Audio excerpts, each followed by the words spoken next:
नमस्कार मंडळी, श्री स्वामी समर्थ. स्वागत आहे तुमचे माझ्या यूट्यूब चॅनलवरती. आजचा दिवस तुम्हाला खूप छान सुखाचा आनंदाचा जाऊ हीच मी स्वामींच्या चरणी प्रार्थना करते आणि आज या नवीन व्हिडिओला सुरुवात करते. उद्या सोमवार 21 जुलै आणि या दिवशी आलेली आहेत कामिका एकादशी. आषाढ महिन्यातील कृष्ण पक्षातील एकादशीला कामिका एकादशी असे म्हटले जाते. कामिका एकादशी व्यक्तीच्या सर्व पापांचा नाश करते असं म्हटलं जातं. या कामिका एकादशीच्या दिवशी भगवान विष्णूंच्या गदा धारण केलेल्या रूपाची पूजा केली जाते.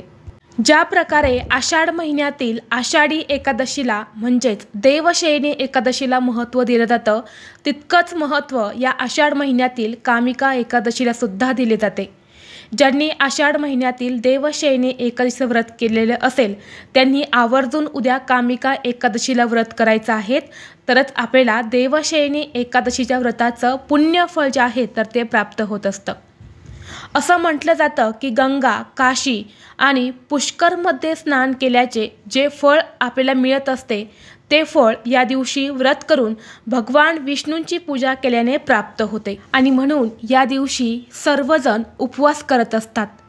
ज्या लोकांना पापाची भीती वाटते किंवा ज्या लोकांच्या हातून काही पापं घडलेली असतात तर त्यांनी या दिवशी व्रत करून भगवान विष्णूंची पूजा करावी, कारण सर्व वाईट कर्मातून पापातून मुक्तता होण्यासाठी हे व्रत अत्यंत महत्त्वाचं मानलं जातं.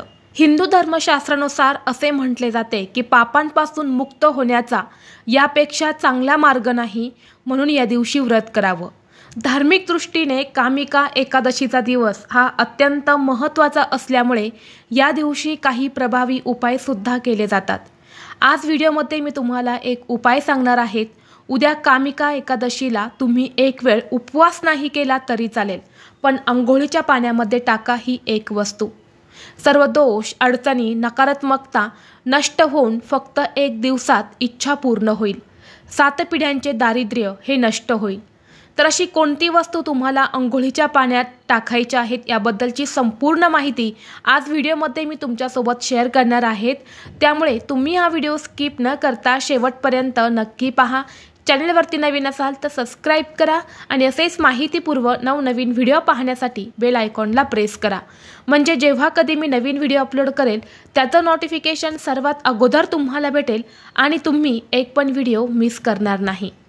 आज या व्हिडिओमध्ये मी तुम्हाला जो उपाय सांगणार आहे तर हा उपाय आपल्याला उद्या कामिका एकादशीला करायचा आहे. अगदी लहान मुलांपासून ते मोठ्यांपर्यंत सर्वांनी हा उपाय करायचा आहे. प्रत्येकाने ही एक वस्तू मी तुम्हाला सांगणार आहे तर ती अंघोळीच्या पाण्यामध्ये टाकून तुम्हाला स्नान करायचं आहे. या एकादशीच्या दिवशी पवित्र नद्यांमध्ये स्नान करावं असं म्हटलं जातं, परंतु आपल्याला सर्वांनाच पवित्र नदीवरती जाऊन स्नान करणं शक्य होत नाही आणि म्हणून घरच्या घरीच आपल्याला ही एक वस्तू जी आहे तर ती अंघोळीच्या पाण्यामध्ये टाकायची आहे. जर भरपूर दिवसापासून तुमचं एखादं काम अडलेलं आहे, प्रयत्न करूनही ते काम तुमचं पूर्ण होत नसेल, कोणत्याही कामामध्ये तुम्हाला यश मिळत नसेल, कोणतीही गोष्ट तुमच्या मनासारखी घडत नसेल, भरपूर दिवसापासून तुमच्या मनामध्ये काही इच्छा आहेत, तुमच्या इच्छा पूर्ण होण्यासाठी तुम्ही अगदी भरपूर प्रयत्न करतायत, परंतु तुमच्या प्रयत्नांना यश मिळत नसेल आणि तुमची कोणतीही इच्छा मनोकामना ही पूर्ण होत नसेल, तर उद्या कामिका एकादशीला तुम्ही हा उपाय नक्की करा. हा उपाय केल्याने आपल्या कुंडलीतील सर्व ग्रह जे आहेत तर ते मजबूत होतात आणि आपल्या प्रयत्नांना यश हे मिळत असतं. तसेच जर तुम्हाला सतत पैशांच्या अडचणी येत असतील, आलेला पैसा तुमच्याकडे टिकत नसेल, तुमच्या कष्टाला आणि मेहनतीला यश मिळत नसेल किंवा तुमच्या आयुष्यामध्ये एखादा शत्रू असेल, बऱ्याच वेळा आपल्या घराच्या आजूबाजूला अशी बरीच जळाऊ प्रवृत्तीची लोकं राहतात. ती आपल्यासमोर खूप गोड बोलतात, परंतु त्यांच्या मनामध्ये आपल्याबद्दल वाईट असते. ते आपलं कसं वाईट होईल यासाठीच प्रयत्न करत असतात आणि अशा शत्रूंचा आपल्याला नजरदोष जे आहे तर ती लागत असते. यामुळे असे शत्रू नष्ट होण्यासाठी, शत्रूंचा नाश होण्यासाठी देखील हा उपाय अत्यंत प्रभावी मानला जातो. हा उपाय करण्यासाठी तुम्हाला उद्या कामिका एकादशीला सकाळी लवकर उठायचं आहे. शक्य असेल तर तुम्ही ब्रह्ममुहूर्तावरतीच उठून हे स्नान करा. नाही शक्य झालं तर जेव्हा तुम्ही स्नान करणार आहे तेव्हा तुम्हाला ही वस्तू अंघोळीच्या पाण्यामध्ये टाकायची आहे. तर तुम्हाला उद्या सकाळी उठल्यानंतरनं अंघोळीचं पाणी काढायचं आहे. जर तुम्हाला हे पाणी कोमट घेता आलं तर आवर्जून कोमट पाणी घ्या, नसेल शक्य तर तुम्ही गरम पाणी देखील घेऊ शकता। आणि या पाण्यामध्ये तुम्हाला 11 तुळशीची पानं टाकायची आहेत। बघा, तुळशीची पानं ही अत्यंत पवित्र मानली जातात। जेव्हा आपण ही तुळशीची पाने अंघोळीच्या पाण्यामध्ये टाकतो तेव्हा आपलं शरीर हे देखील पवित्र होत असते। आपलं शरीर जे आहे तर त्याचे शुद्धीकरण होत असते। यामुळे आपल्यामध्ये जी काही नकारात्मकता आहेत किंवा जे काही दोष आपल्याला लागलेले आहेत, काही समस्या असतील तर त्या संपूर्णपणे नष्ट होतात। आणि म्हणून आपल्याला 11 तुळशीची पानं टाकायची आहेत। 11 तुळशीची पानं जर तुम्हाला घेणं शक्य नसेल तर किमान 1 तळ तुळशीचं पान हे तुम्ही आवर्जून अंघोळीच्या पाण्यामध्ये टाकायचं आहे। यानंतर पुढची वस्तू आहे ते म्हणजे गाईचं कच्चं दूध। आता गाईचं कच्चं दूध का टाकायचं आहे तर बघा, ही कामिका एकादशी जी आहे तर ती सोमवारी आलेली आहे। सोमवार हा भगवान महादेवांना समर्पित आहे आणि या देवशयनी एकादशीला भगवान विष्णू हे योग निद्रेत जातात आणि संपूर्ण सृष्टीचा कारभार जो आहे तर तो भगवान महादेव चालवत असतात आणि म्हणून हा दिवस त्यांना देखील समर्पित असतो। आणि म्हणून आपल्याला थोडंसं गाईचं कच्चं दूध जे आहे तर ते अंघोळीच्या पाण्यामध्ये टाकायचं आहे, जेणेकरून भगवान विष्णू आणि भगवान शिवशंकर यांचा आपल्याला आशीर्वाद हा प्राप्त होईल। तसेच गाईचं कच्चं दूध घालून अंघोळ केल्याने सर्व वाईट कर्मांचा आणि पापांचा नाश देखील होत असतो। यानंतर पुढची वस्तू आहे ते म्हणजे गोमूत्र। तर आपल्याला थोडंसं गोमूत्र देखील अंघोळीच्या पाण्यामध्ये टाकायचं आहे। यामुळे आपले शरीर जे आहे तर ते शुद्धीकरण होत असते। आपल्यामध्ये जी काही नकारात्मकता आहे तर ती निघून जाते आणि आपल्याला प्रत्येक कामामध्ये यश हे मिळत असते। तर या 3 वस्तू टाकून तुम्हाला स्नान करायचं आहे। स्नान करत असताना ओम नमो भगवते वासुदेवाय नमः या मंत्राचा जप करावा। स्नान करून झाल्यानंतर स्वच्छ कपडे परिधान करून आपल्या देवघरातील देवांची विधिवत पूजा करावी। भगवान विष्णूंची मूर्ती असेल किंवा फोटो असेल तर तो स्वच्छ पुसून काढावा। त्यांना प्रिय असणाऱ्या वस्तू अर्पण कराव्या आणि या कामिका एकादशीला जो नैवेद्य असतो तर तो बेसन लाडू जे असतात तर ते अर्पण करावेत असं म्हटलं जातं। म्हणून तुम्हाला शक्य असेल तर बेसन लाडू तुम्ही आवर्जून नैवेद्यामध्ये अर्पण करा। व्रत असेल तर तुम्हाला हे लाडू खायचे नाहीत, दुसऱ्या दिवशी तुम्ही हे लाडू जे आहेत तर ते प्रसाद म्हणून खाऊ शकता।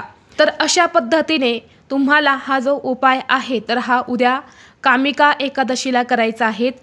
त्याचबरोबर बघा, जर तुम्हाला कुणाची नजर बाधा झालेली असेल, कुणाचे दोष तुम्हाला लागलेले असेल किंवा एखादा शत्रू तुमच्या आयुष्यामध्ये आहेत, शत्रूचं नाव तुम्हाला माहीत आहे किंवा गुपित शत्रू आहे, शत्रूमुळे तुमच्या आयुष्यामध्ये काही अडचणी येत असतील तर तुम्हाला या कामिका एकादशीच्या दिवशी आपले स्वतःचे जे वापरलेले कपडे असते तर त्यातील एक कपडा घ्यायचा आहे। आपल्या स्वतःवरून तुम्हाला 7 वेळा तो कपडा उतरवून घ्यायचा आहे आणि यानंतर आपल्या घरापासून लांब जिथे कुठे सुनसाट जागा असेल, जिथे कुणी जास्त येत जात नाही तर तिथे जाऊन तुम्हाला हा कपडा जो आहे तर तो टाकून द्यायचा आहे। फक्त कपडा घेताना नवीन घेऊ नका, जो तुम्ही अंगावरती 2-3 वेळा घातलेला असेल असा कपडा घेऊन तुम्हाला 7 वेळा उतरवून तो घराच्या बाहेर लांब जाऊन टाकून द्यायचा आहे। जर हा उपाय तुम्ही कामिका एकादशीला केला तर तुम्हाला कुणाची वाईट नजर लागलेली असेल, कुणी काही नजर बाधा केलेली असेल, यासारख्या समस्या ज्या आहेत तर त्या निघून जातात। यामुळे आपल्याला प्रत्येक कामामध्ये यश मिळते, आपल्या सर्व मनोकामना देखील पूर्ण होत असतात। तर हा एक उपाय देखील तुम्ही उद्या कामिका एकादशीला करू शकता। त्याचबरोबर तुम्हाला उद्या संध्याकाळी तुळशीपाशी एक तुपाचा दिवा देखील आवर्जून लावायचा आहे। कारण बघा, एकादशीचं व्रत जे असतं तर ते तुळशीच्या पूजेशिवाय पूर्ण होत नाही आणि म्हणून आपल्याला उद्या तुळशीला हळदी कुंकू अर्पण करून तिथे एक दिवा हा आवर्जून लावायचा आहे। त्याचबरोबर उद्या सोमवार आहे, त्यामुळे तुमच्या घराजवळ आसपास बेलवृक्ष असेल तर त्या बेलाच्या झाडाखाली सुद्धा तुम्हाला उद्या एक दिवा हा नक्की लावायचा आहे। तर अशा पद्धतीने हे छोटे छोटे उपाय जे आहेत तर ते उद्या तुम्हाला कामिका एकादशीला करायचे आहेत। व्हिडिओ तुम्हाला आवडला तर लाईक करा, चॅनलवरती नवीन असाल तर सबस्क्राईब करा आणि हा व्हिडिओ आपल्या मित्रपरिवारासोबत जास्तीत जास्त शेअर करा। चला तर मग भेटू असंच पुढल्या एका नवीन व्हिडिओमध्ये। तोपर्यंत सर्वांना श्री स्वामी समर्थ।